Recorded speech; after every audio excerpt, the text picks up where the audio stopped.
Thank you, everybody. It's a real pleasure and honor, and I echo Monty's thanks to everybody that's involved in this project, including my co-authors here. So, before everyone falls asleep when we're talking about statistics or goes to get a coffee, I'll make this as exciting as possible. I get really excited to talk about this simply because although many people think statistics is a very mundane, dry subject, it is really at the heart of true science. I do believe, and what I hope to show here is the basic concepts of experimental design and how we are using it in SAFIRE to look at what various factors contribute to various responses. I do believe that design of experiments will be the future of science, statistical approach to design of experiments. So before I get into that, though, there's a very alarming trend that I've seen that I want to talk about here. You'll see that the U.S. spending on space science and technology, as that has gone up, there is also a concomitant rise in very unfortunate suicides.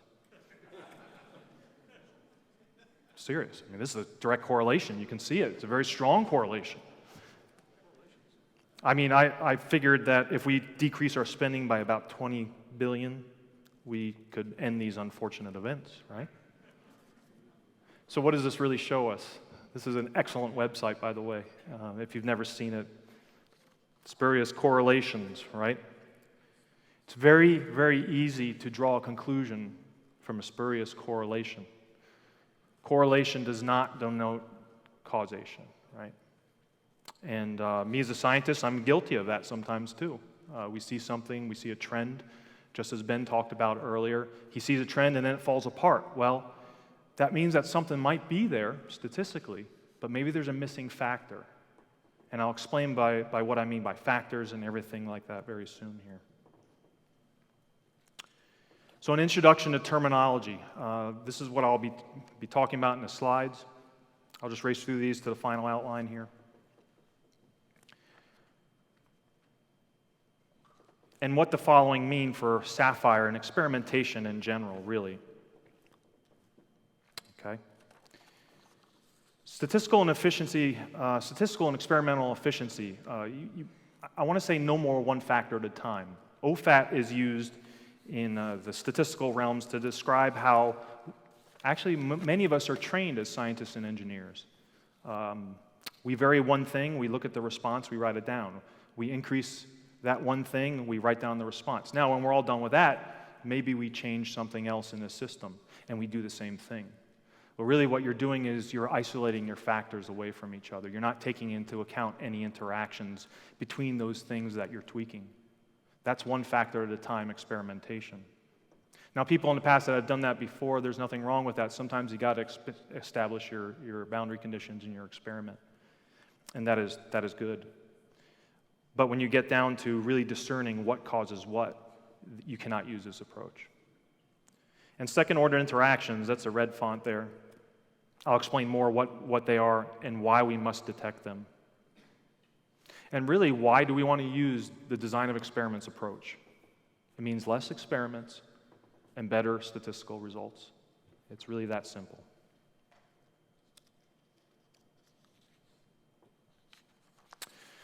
And I'll share some results, future considerations that we're encountering in SAFIRE.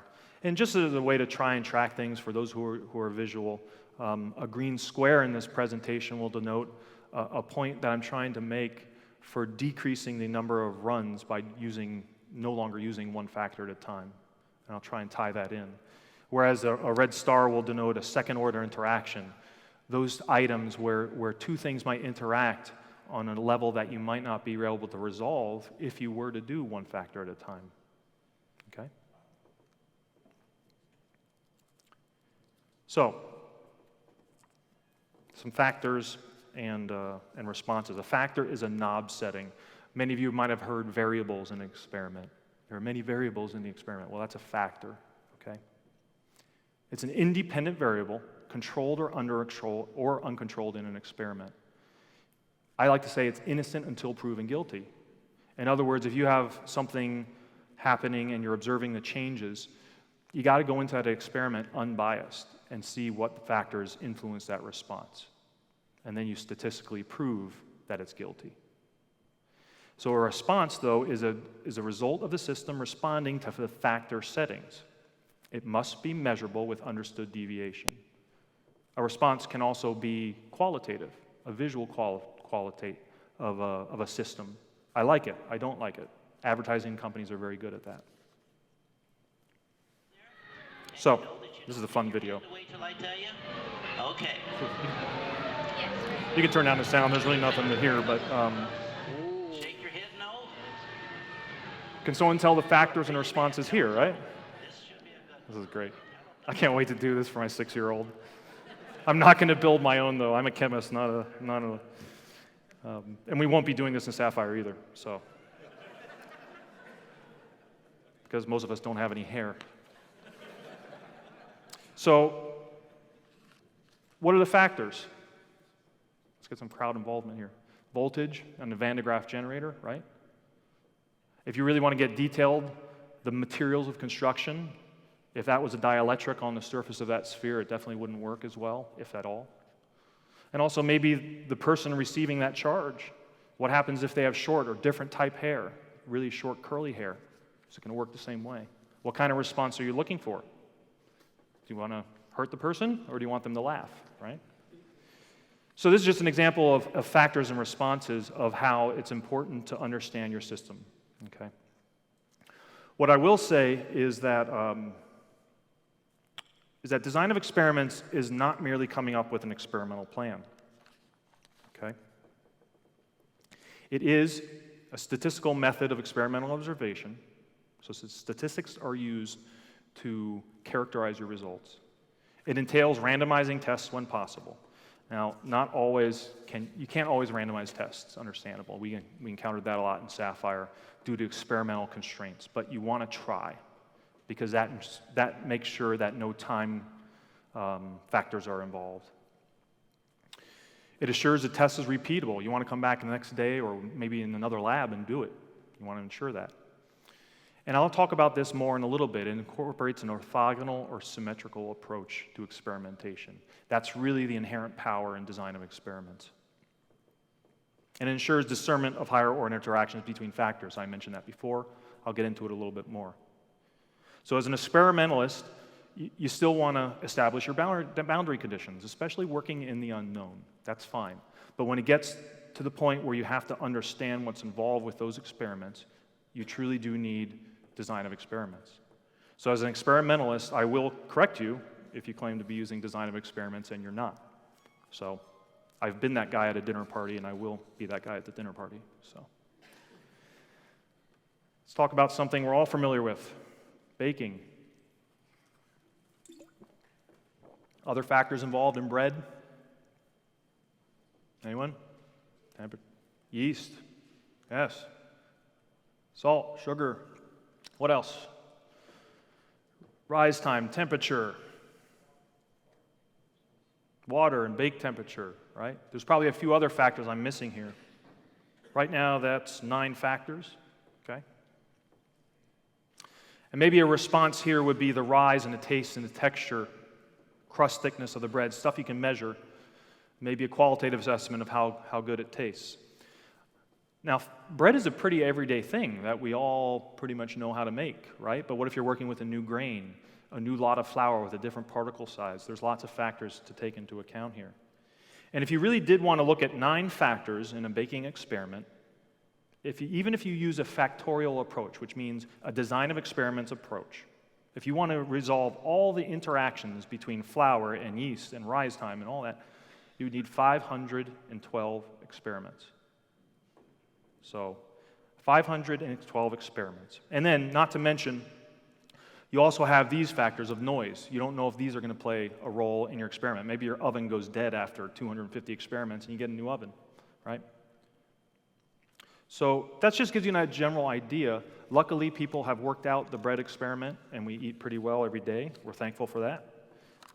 So let's get into now that we have an idea of how complex bread is, we'll get into the much simpler system of the sun, right? It's pretty easy. There's gravitational compression. Monty talked about this earlier.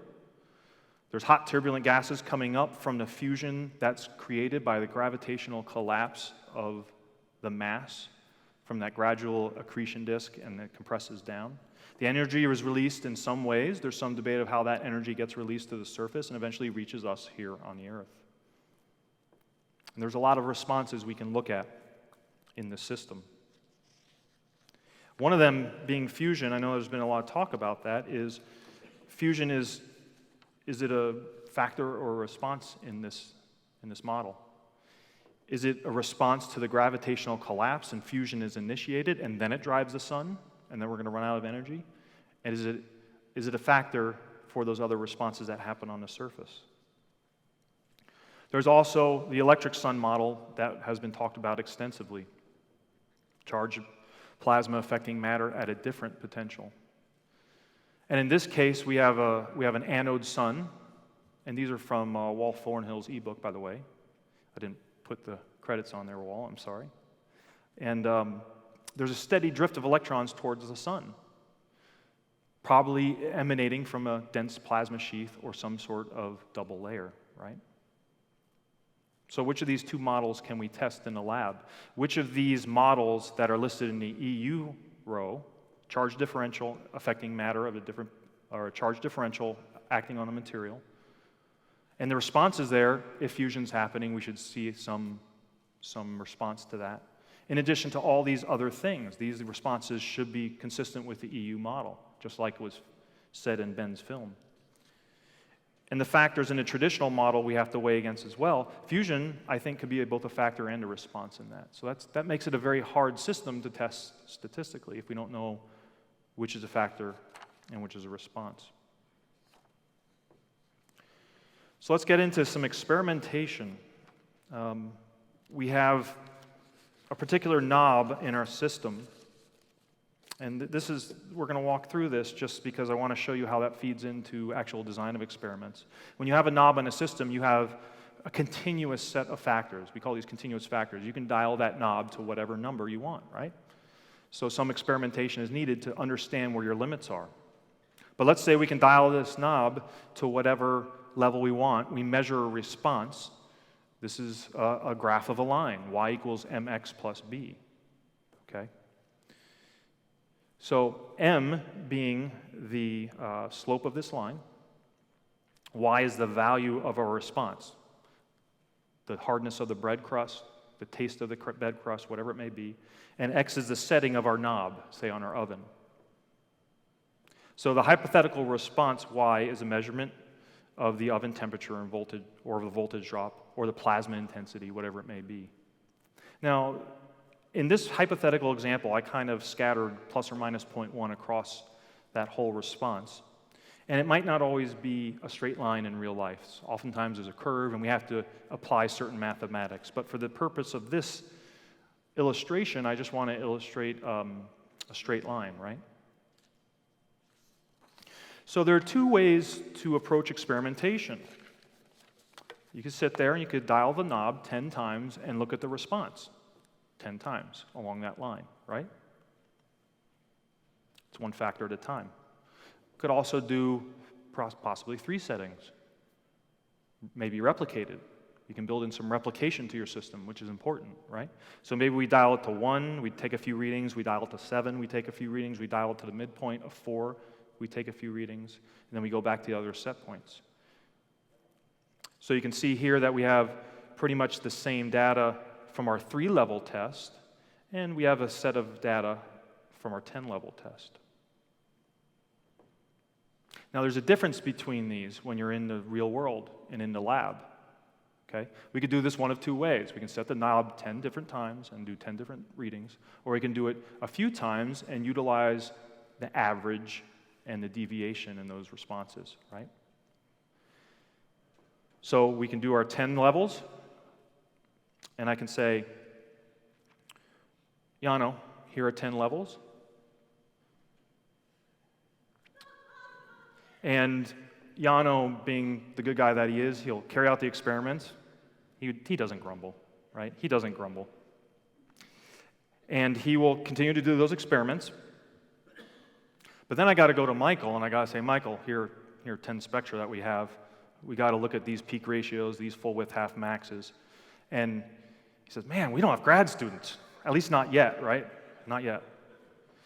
But in actuality, if you really think about this, it can be very overwhelming. And this is what we're up against right now with NASA data. If you do find some NASA data and you've dug into the data from NASA, it is often very, very difficult to get through. Some of the data is very easy to find, but it's harder to manipulate into a usable form. And it's even harder to data mine. Okay? And this is an example of that. We'll have gobs and gobs of data, maybe 10 data points, which we then got to translate into a response that we can then analyze in our scientific method. So Michael illustrates that on this slide, and that's why grad students are very valuable.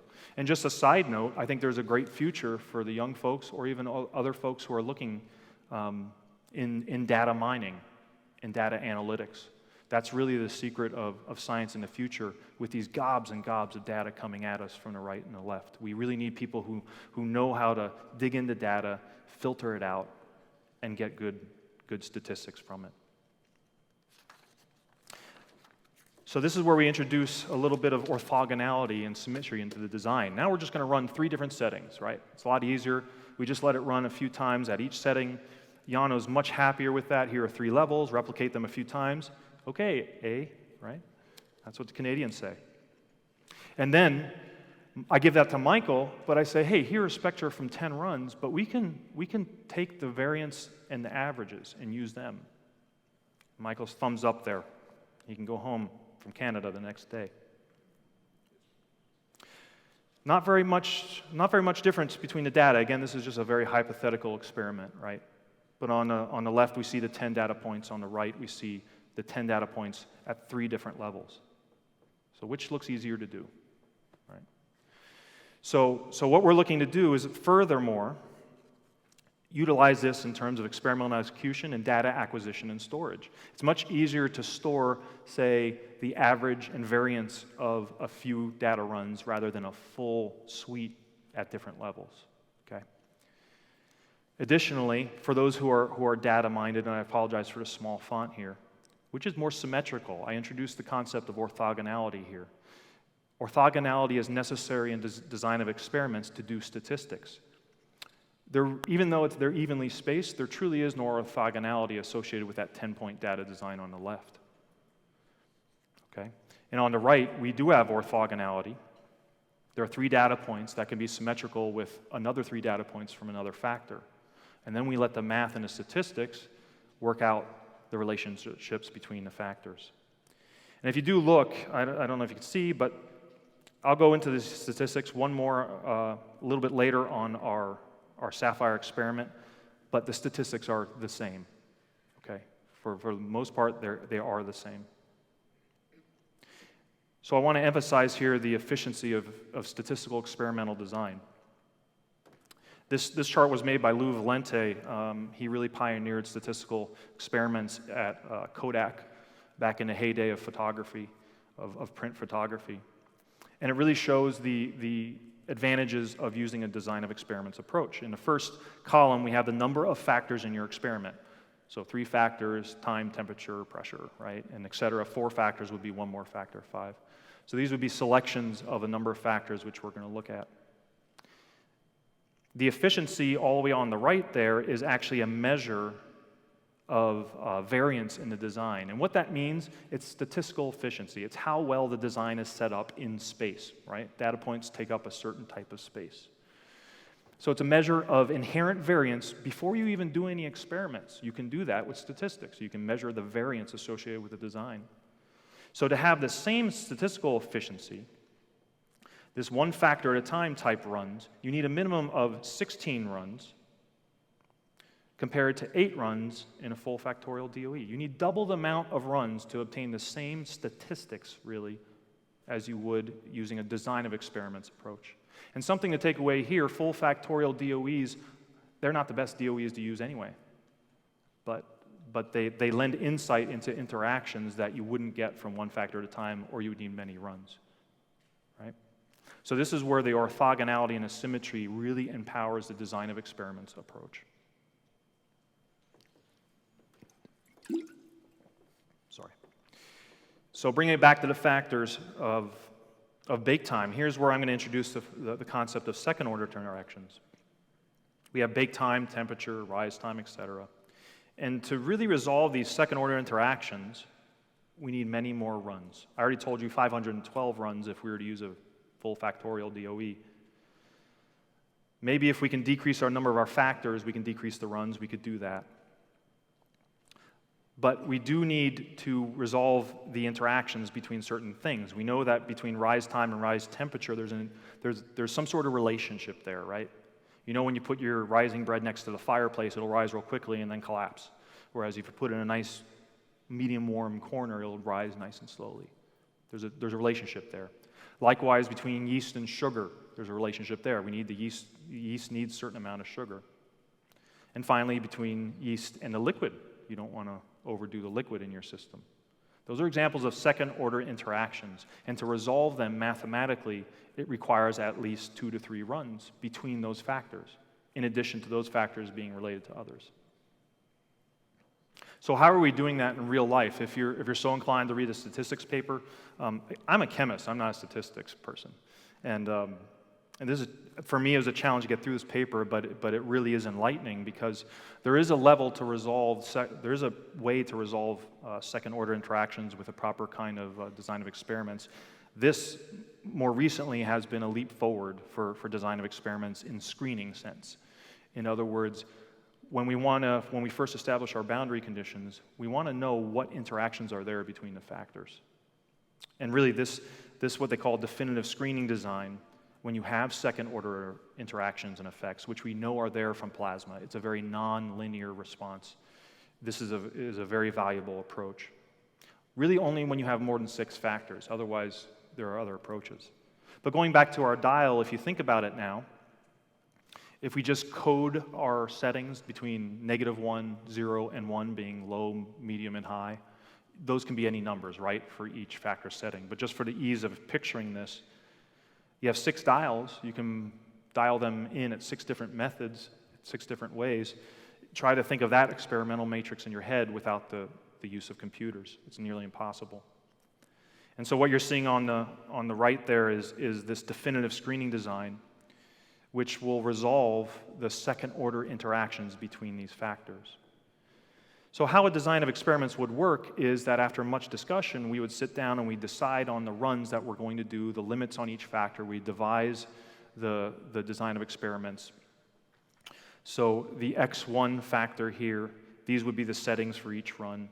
For the X2 factor, pressure, time, whatever may be here. X3 factor, voltage, et cetera, et cetera. So these are 6 factors, and these are each experimental run, and we get the response out that we're looking for, whether it be a certain peak height, full width, half mass loss on the anode, et cetera, et cetera. There's a specific response for each experiment, and you can have as many responses as you want, okay? But notice I circled the zeros because those are the midpoints, right? You notice the symmetry in this design? You see how you can fold it over diagonally? So you can see that this -1, -1, -1, -1 is down here. -1, -1, -1, -1. So that's the symmetry I was talking about, orthogonality, that really empowers DOE. Now we only have to run 13 runs to resolve second-order interactions that are not confused with any main-order effects. I'll get into more detail of what those main-order effects are. So this is a very powerful approach. This approach was used by a company recently to find a catalyst for CO2 sequestration, and they won a prize from the DOE using it. This got cut off a little bit, but this is just to note the symmetry of the design space, right? If you look at the design space, all the design space is covered. If it wasn't symmetrical, you'd see gaps in those dots. And what this axis is, this is actually X2, X3, X4, X5, and X6. These are the factors, and these are also factor settings. So this is just a way to visualize what the factor settings are associated with each experiment, and to make sure you have your design space covered efficiently. Okay? So again, 13 runs, we can get that design of experiments done. And then you follow up on that. Once you figure out your second-order interactions, you do further experiments to increase your response. Okay? And in a typical DOE factorial, you would need to do 64 runs, one factor at a time. Won't even try to calculate it. When we first assembled SAFIRE, I took the approach of using screening designs. We had a number of factors. We didn't have enough factors to utilize a definitive screening design, so I just used typical factorial designs. And you'll notice, again, the symmetry, where symmetry comes into play here. We typically had 4 to 6 factors in each experiment. In this case, we're 3-dimensional creatures, so we can only envision 3 dimensions at once. We had pressure, voltage, and current as our settings. We also had type of gas, the type of anode, and a type of cathode in some experiments. And we had a voltmeter that was across between the cathode and anode across there to measure the voltage drop. Okay, and we also had other responses that we were monitoring, but this is just to give you an example of design of experiments. And you can see that each of these data points is a unique data point. And this is why also design of experiments builds in reproducibility. Each of those data points, it actually augments that orthogonal approach to help us reproduce these settings. There's also a center point here. And what that center point does is it says, okay, I think there is curvature between these factors. It doesn't give you an exact measurement of that curvature. It just says, hey, you got to look between these 2 factors in further detail. Okay, so that's 9 data points in a single experimental run in a very dynamic system. And Monty gave you a teaser of this graphic. I try to do this in as many runs as possible to kind of monitor what the plasma is doing. As I said before, think about this in your experiments, if you run experiments, especially the qualitative experiments where you're looking, say, at craters or trying to rate different responses that are very qualitative in nature. At all times, we should try and make them quantitative, right? Maybe the number of tufts that come into existence, etc. But in some way, at least rate them. Yes, I like it. No, I don't. Scale of 1 to 5, say, or 1 to 4, so you're not sitting there on the fence. There are ways to do that for qualitative responses that goes a long way for quantifying and optimizing your process later on. Again, I said the advertising companies do this very well with their many, many surveys that they perform to figure out the best factors involved in advertising.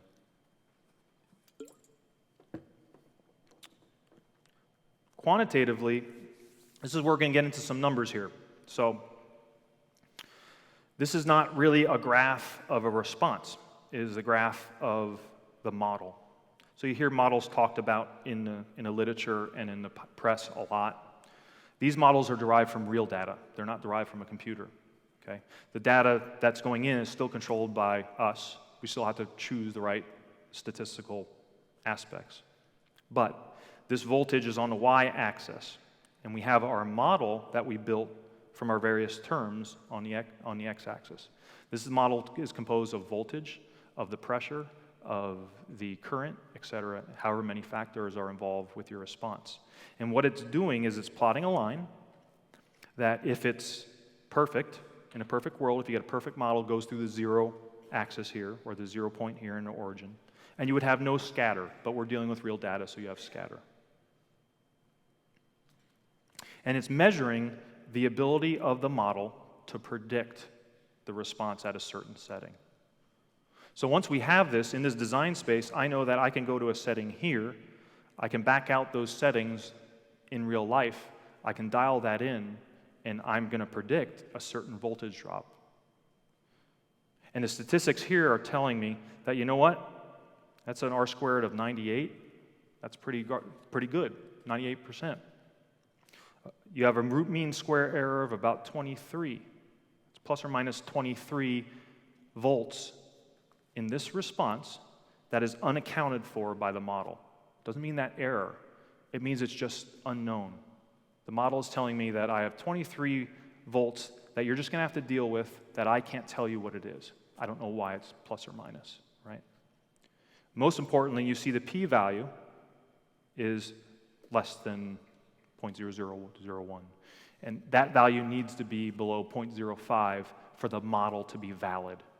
In other words, it deviates from the null significantly. It's less than 0.005. So So let's dig into this a little further. Ben really struck a note with me because he was searching for the other factors. How can we tell what other factors contribute to the response? And really, that's what science is about. When we're dealing with a response, we want to know what factors are contributing to that. And through statistical design of experiments, we can do that. Okay. So again, I already mentioned that the model matches real data. It gives a predictable result. There's very small variance in the model, as you can see in the line there. So small variance is good. You're not dealing with very large confidence intervals here, which means you can predict things very well. And the deviation from the null is significant. It's a valid model. We can use it for engineering to dial in further. So let's get the crowd involved with parameter estimates. So everyone wants to know what causes something to happen. And when you're dealing with systems with more than one factor, which pretty much I believe every physical system is, you always have that question.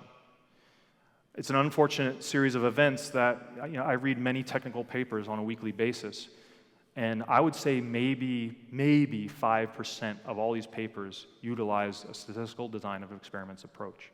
So that means they're building models without having proper control of all the factors going into that model.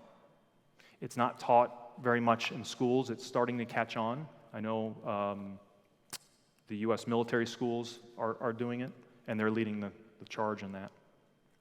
But really what this tells us, if everyone can look there at the highlighted region, for those of you who can see the font, what's the biggest number? It can be negative or positive. It's pressure, right? It's pressure. It's not that hard to discern which of these effects is the most important in the response of voltage drop across in this experiment. Pressure is the main effect. What's interesting is that the next effect is a squared term of pressure, positive 107. So right now, out of all this number, which is about a little over 300, these parameter estimates, pressure is taking up nearly 2/3 of the model. In other words, that model that was there, that graph, 2/3 of that response that it's predicting is due to pressure. Then what this is telling us also is there's a second order interaction. That's the third largest term. Pressure times set voltage. What does that mean? All it's telling us is that in some way the voltage is interacting with the pressure. It's not giving us a physical model. It's not giving us a natural model that we can go from. Now it's the hard job of me to sit down with Lowell and understand what he's doing and for us to ask if this data makes sense, right? There's a second order effect that is drawing down that voltage. It's a negative number. It draws down the voltage as pressure and voltage go higher. And finally, the main effect, or the single factor here, set voltage, is about 47. In statistical speak, it's about the same as the second order interaction. This is what design of experiments gives us. It gives us a series of factors and ratings associated with each factor. So when you go back to your bread that the type of flour and the amount of water you added were the most important effects. They contributed 80% of the model. The rest of the 20% you could live with not worrying about. They often call that the 80% solution in the Department of Defense. Sometimes that's good enough. Okay? So what does that do for us in terms of our parameter response? Again, one factor at a time, it's just not going to be capable of this. The parameter estimates tell us what extent of each factor contributes to the overall response. What that really does for us is it enables the mathematical model to be generated. It enables a response curve to be generated that can be adjusted in real time, and we can understand these effects. So we can see that at low pressure and low voltage settings, we have a predicted voltage drop of about 393. And this is at a setting of about 400 volts, maybe about 2.5 torr, or actually 0.6 torr.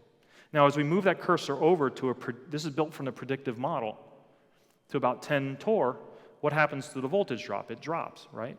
It's not a linear drop. It's definitely not linear, and that's due to that second order or that higher power effect, that squared term of pressure. That's why you have this curvature associated with this response. So we have a predicted voltage of 230. So now I hope you see the power in this, but because we now have predictability in the whole region of design space for our SAFIRE project. And most importantly, what we look for are regions of what we call robustness. So if you look at going from this graph to now sliding over the cursor, if you look at the slope of the set voltage, it flattens out, right? What are the implications of that? The implications of that are I can now set my voltage wherever I want on this curve, and the voltage drop is going to remain at 257 volts. So that's leading a little bit of insight into what might be happening in the plasma. And again, this is where we sit down and we discuss what this means. And I interpret this as just being a robust area where, like Monty alluded to before, it doesn't matter what kind of voltage you put in, that voltage drop is going to remain constant. Something else might change. The appearance of the plasma might change. Other aspects of the plasma might change. But the voltage drop is going to remain constant. And you can do this through a series of responses and build up yourself a few curves. So DOEs are a way to decrease experimental runs while you maintain your statistical efficiency. You also look to make to resolve your higher order interactions between your factors. Those are really the two main points, two takeaway points that I'd like to put forth. But also take home the message that this methodology can be implemented into many areas of research and process optimization. Years ago, the reason I came across design of experiments was I had to do training for my job, and I went to a course talk by Doug Montgomery through the American Chemical Society. And I came out of that course because he taught the basics of design of experiments. I came out of that course slapping my head and realizing how much time and energy that could have saved me in my grad school days. But these kind of things you learn, and it's really come about more recently because of the computer software that's really available to us. Because the computer software can handle these really complex arrays of design of experiments and help us lay out the experiments and do them more efficiently and resolve the interactions between these factors. Shamelessly, I don't particularly have a favorite software, but this will be my ending slide. So if you're interested, feel free to check out any of the software that you see on the screen with no particular favorites on my part. So I've earned my nickel. And that's really all I have. Thank you.